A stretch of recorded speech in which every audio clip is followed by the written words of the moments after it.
माननीय सभापति महोदय, बाबा साहेब भीमराव अंबेडकर से लिखे हुए इस संविधान में बाबा साहेब भीमराव अंबेडकर ने हमारे संरक्षण का, देश के अंदर रहने वाले प्रत्येक नागरिक के संरक्षण का वादा किया। बाबा साहेब ने कहा, राजनीतिक लोकतंत्र तब तक नहीं टिक सकता जब तक उसके आधार में सामाजिक लोकतंत्र न हो। और सामाजिक लोकतंत्र का अर्थ है एक ऐसी जीवन शैली जो स्वतंत्रता, समानता और बंधुत्व के जीवन के सिद्धांतों के रूप में मान्यता देती है। मान्यवर, वक्फ बिल ला करके जिन्होंने इस वक्फ बिल को ड्राफ्ट किया, मुझे बड़ा ताज्जुब होता है बार बार। वक्फ के बारे में आपको जानकारी, वक्फ है क्या? वक्फ एक फरीजा है। हर मुसलमान के लिए जिसकी जो हैसियत है, वो अपनी हैसियत के हिसाब से अपनी प्रॉपर्टी को या किसी भी चीज को अल्लाह की राह में वक्फ करता है। और इस वक्फ के जो ड्राफ्ट करने वाले लोग थे, जो उन्होंने बिल ड्राफ्ट किया था, उनमें मैक्सिमम लोग वो थे जिनको वक्फ के बारे में जानकारी नहीं थी। और मैं एक बात बहुत दावे के साथ कहता हूं कि 90% लोग ये नहीं बता पाएंगे, मुसलमान के अलावा, कि पाकी और नापाकी क्या होती है। तो आप वक्फ को क्या जानेंगे? ये जो बार बार कह रहे हैं कि मुस्लिम में सदस्य, गैर मुस्लिम सदस्य शामिल होने चाहिए, नहीं होने चाहिए, वक्फ को मुसलमान समझता है, जानता है, इसकी जो जरूरत है उसको पहचानता है, इसलिए इस बात को कहा जा रहा है। वरना सारा प्रबंधन जो वक्फ बोर्ड का है वो तो सरकारों के ही हाथ में है। लेकिन इसमें जो सबसे बड़ी बात है कि बार बार ये शोर मच रहा है, जेडीयू भी कहती है, टीडीपी भी कहती है और सहयोगी दल भी कहते हैं कि हमने वक्फ बाय यूजर को खत्म कराने का काम कर दिया। माननीय अध्यक्ष जी, मैं इसकी धारा 3R1 को, जिसके अंदर वक्फ बाय यूजर था, उसको हटा दिया गया। और क्या शामिल किया गया, मैं ये पढ़ करके बता रहा हूं। ये बिल है, इसके अंदर लिखा है, परंतु वक्फ संशोधन अधिनियम 2025 के प्रारंभ पर या उसके पूर्व उपयोगकर्ता द्वारा वक्फ के रूप में रजिस्ट्रीकृत संपत्तियों को उपयोगकर्ता द्वारा विद्यमान वक्फ इसके वक्फ संपत्ति के रूप में बना रहेगा, सिवाय, बस आगे आ गया काम, सिवाय संपत्ति पूर्णतः या भागतः विवादाग्रस्त है या कोई सरकारी संपत्ति है। मानिए सभापति महोदय, 2005-6 में विभिन्न राज्य के बोर्डों द्वारा सच्चर कमेटी के समक्ष ये कहा गया, दिल्ली में 316, राजस्थान में 60, कर्नाटक में 42, मध्य प्रदेश में 53, उत्तर प्रदेश में 60, उड़ीसा में 53 ऐसी प्रॉपर्टी हैं जिनके ऊपर सरकार के कब्जा किया हुआ है। इसके बाद जब ये लागू हो जाएगा तो इसके ऊपर से वक्फ का अधिकार खत्म हो जाएगा। दूसरी चीज मैं कहना चाह रहा था, जब आपने सिवाय संपूर्ण और पूर्णतः लिखा और या भागतः लिखा, तो आपने पूरी तैयारी कर करके लिखा। उत्तर प्रदेश इसका सबसे बड़ा उदाहरण है। उत्तर प्रदेश में 11,400 हेक्टेयर लैंड वक्फ की, 14,000 हेक्टेयर में से 14,500 में से 11,500 हेक्टेयर लैंड को सरकारी घोषित कर दिया गया है। 78% लैंड को सरकारी बता दिया गया है। और सरकारी लैंड कौन सी है? उसमें इमामबाड़ा है, उसमें प्राचीन मस्जिदें हैं, उसमें 500-500 साल के पुराने कब्रिस्तान हैं, उसमें ईदगाहें हैं, गांव-गांव के अंदर बनी हुई मसाजिद हैं। और आप कह रहे हैं कि आपने वक्फ बाय यूजर खत्म करा दिया। ये इतना बड़ा हथियार दे दिया कि आप जाइए, लड़ते रहिए। इसके साथ ही इन्होंने कहा कि साहब, अब जब कोई विवाद पैदा होगा तो उस विवाद की स्थिति में डेजिग्नेटेड ऑफिसर उसको सुनने का काम करेगा और वो तय करने का काम करेगा कि ये प्रॉपर्टी किसकी है।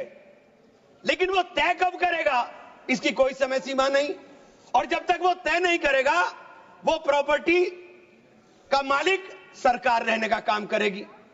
तो 11,500 हेक्टेयर लैंड तो उत्तर प्रदेश के अंदर और कर्नाटक का विवाद सबके सामने है। बड़ा शोर मचा था कर्नाटक में। मैं गया कर्नाटक के अंदर क्या मान्यवर 1,12,000 एकड़ लैंड वक्फ बोर्ड की थी, जिसके अंदर से 71,000 एकड़ लैंड का अलॉटमेंट सरकार ने कर दिया और 19,000 और 20,000 के बीच में वहां के जो दरगाहों के या मुतवल्ली थे उन्होंने अपने परिवारों में बांट लिया। तो ये जो हंगामा बचा, 1999 में एक आदेश आ गया वक्फ ऑलवेज वक्फ, तो ये पुराना आदेश नल एंड वाइड हो गया। सरकारें भाजपा की भी रही, कांग्रेस की भी रही, दोनों सरकारों ने नोटिस इश्यू किए। मैं उन नोटिस की कॉपी भी लेकर आया था। दोनों सरकारों ने नोटिस इश्यू किए, लेकिन जेपीसी ने हंगामा उतरा तो सब हमारे चेयरमैन साहब भी हवाई जहाज लेकर के गए, लेकिन खोदा पहाड़ निकली चुईया, वहां कुछ मिला ही नहीं, वहां कुछ नहीं मिला। इसी तरह से कहना चाहता हूं कि ये जो विवाद वाली स्थिति में आपने डेजिग्नेटेड ऑफिसर का प्रावधान किया, लेकिन उसके सामने ये नहीं लिखा कि ये कब तक तय करेगा। और आप बार बार कहते हैं कि साहब ये जो इसका संरचना होगी, इसकी 22 मेंबर वक्फ काउंसिल में होंगे, उसके अंदर 22 मेंबर में 10 मेंबर मुसलमान होंगे, सही है, 2 महिलाएं होंगी, सही है, लेकिन 12 मेंबर उसके अंदर नॉन मुस्लिम हो जाएंगे। वक्फ बोर्ड के अंदर पूरा का पूरा बहुमत गैर मुस्लिम भाइयों का हो जाएगा। मुझे इससे मतलब नहीं, क्योंकि मैंने अभी कहा कि भाई आप दूसरे जो ट्रस्ट हैं या जो दूसरे धर्म के ट्रस्ट हैं, उनके अंदर क्या आप दूसरे धर्म के लोगों को शामिल करने की अनुमति देंगे? नहीं है।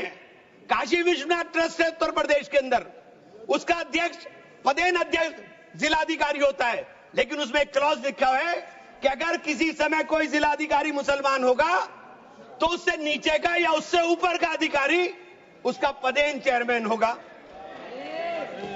आप मुसलमान के ऊपर यह शर्त लागू करते हैं, आप मुसलमान के ऊपर यह शर्त लागू करते हैं कि इसके ऊपर लिमिटेशन एक्ट, विधेयक के खंड 40A की धारा 107 जो वक्फ संपत्तियों की समय सीमा को अधीन करता था, लिमिटेशन एक्ट लागू करता था, आपने हटा करके 108 और इससे 41 में 108 और 108A को हटा दिया।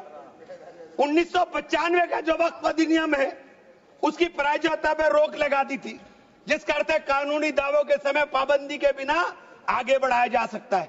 अब आपने रास्ता खोल दिया वक्फ प्रॉपर्टीज के ऊपर मुकदमों के लिए।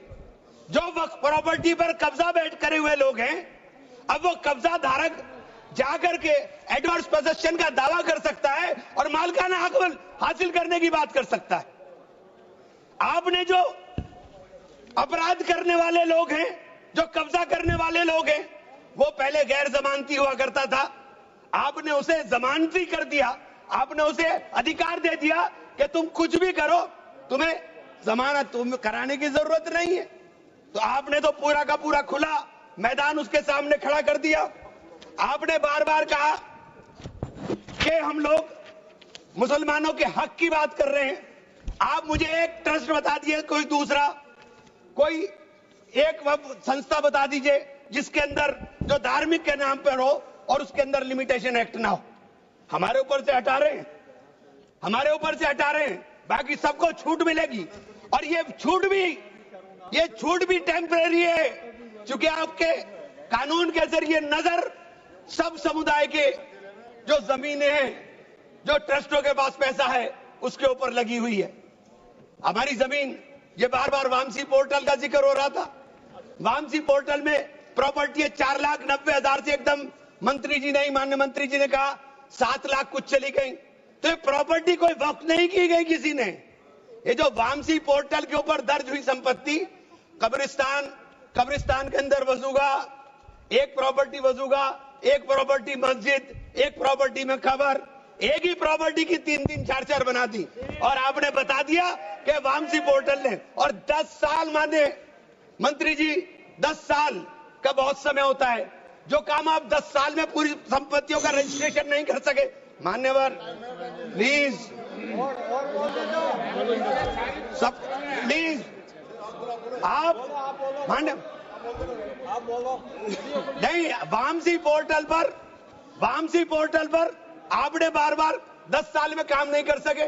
आप कह रहे हैं कि 6 महीने के अंदर सारी संपत्तियों का रजिस्ट्रेशन करा लेना, और सारी संपत्तियों का अगर रजिस्ट्रेशन नहीं होगा तो वो संपत्तियां वक्फ की नहीं बचेंगी। रजिस्ट्रेशन कौन करेगा?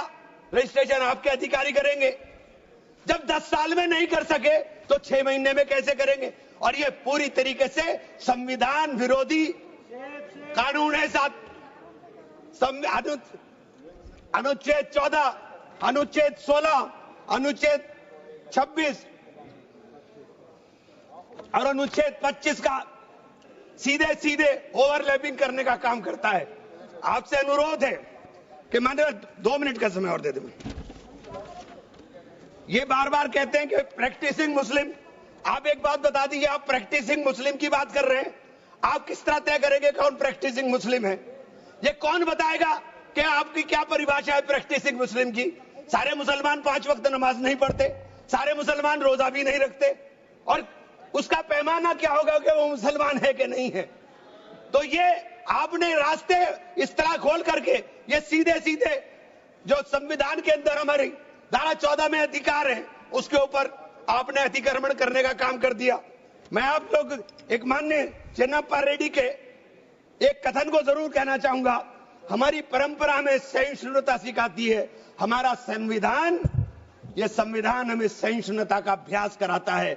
हमें इसे कमजोर नहीं करना चाहिए, यही संरक्षण दे रहा है हमें। यह बाबा साहब के सपनों का संविधान है कि उन्होंने देश के अंदर रहने वाले प्रत्येक नागरिक को, जो गरीब से गरीब नागरिक है, उसको वो अधिकार दिया जो सामने बैठे हुए हमारे प्रधानमंत्री को होगा। वो ये अधिकार बाहर सड़क पर बैठे हुए एक मजदूर को होने का काम होगा। ये बाबा साहब का संविधान है। मान्यवर, इसे कमजोर करने का काम मैं आप हाथ जोड़कर विनती करता हूं। अभी हमें सौगाते मोदी मिली, एक सेकंड, हमें सौगाते मोदी मिली। हमें सौगाते मोदी में ईद की सवैयां नहीं चाहिए, हमें सौगाते मोदी में शिक्षा दे दीजिए, हमें सौगाते मोदी में रोजगार दे दीजिए, हमें सौगाते मोदी के अंदर मोहब्बत दे दीजिए। ये जो गोलियां छातियों पर लगती है ये मारना बंद करा दीजिए। हमें सौगाते मोदी में ये कानून देने का काम कर लीजिए। बहुत बहुत धन्यवाद। मान्यवर, धन्यवाद।